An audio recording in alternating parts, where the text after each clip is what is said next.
We opened the bookstore in 1971, actually not the bookstore, but a mail order business in 1971, and functioned selling basically new books on Illinois history for 2 years till 1973. In April of 1973, we opened our first walk-in bookstore. I had taught school. I have a PhD out of North Carolina State University in zoology. I taught school for 2 years at the University of South Florida and came up here to be on the staff of the Illinois State Museum in 1967.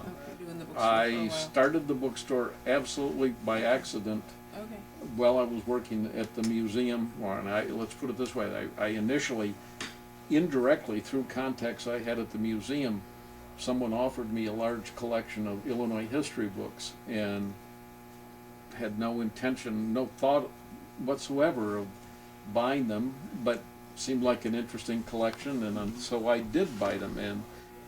And over time, as we sold those books, since I was still basically a state employee and didn't really need the money for day-to-day living, I simply reinvested any profits back into more used books, and in a period of 2 years ended up with 5 or 10 or 15,000 books, enough that I felt comfortable, although awkward I guess, but comfortable enough to open a used book business.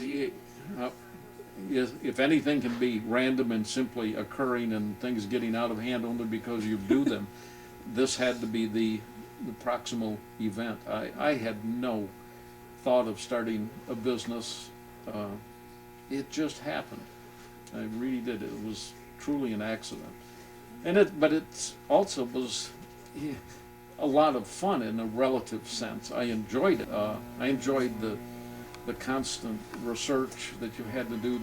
I'm largely dealing in books and subject areas I knew nothing about, so I had to learn something every day. Every time I bought a book, I had to educate myself to some extent in a new subject area, in which I can honestly say I continue to do for 38, 39 years now, and it's the fun part of the business. It's a constant struggle to know something and figure out whether a book has any value because of potential subject area or whatever. I definitely have books on the shelf that have been there for 10 or 20 years right now, and I know there are things not on the shelf but in the building that I've owned for 30 or more years.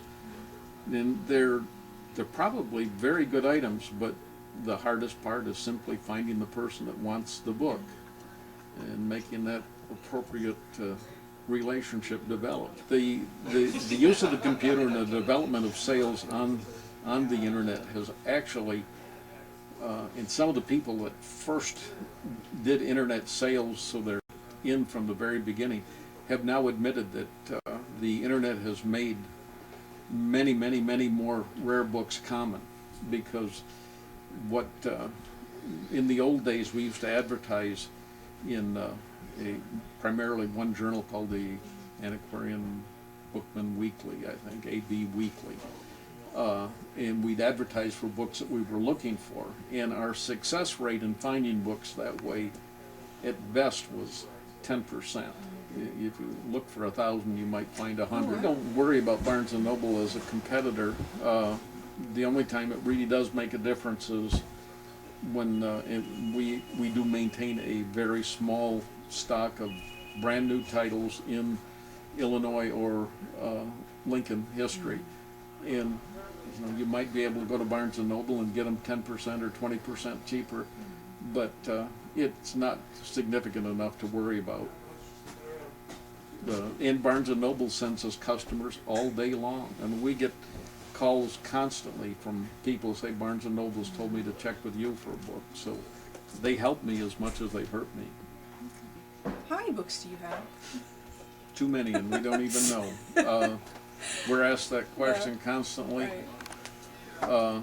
We make certain counts for certain reasons and things, but to be honest, in this shop we always have, and I don't even know the number of it, I'd say 500 to 1,000 boxes of books that we bought over the years that we either have retired from our shelves or have never even put on our shelves since we bought them.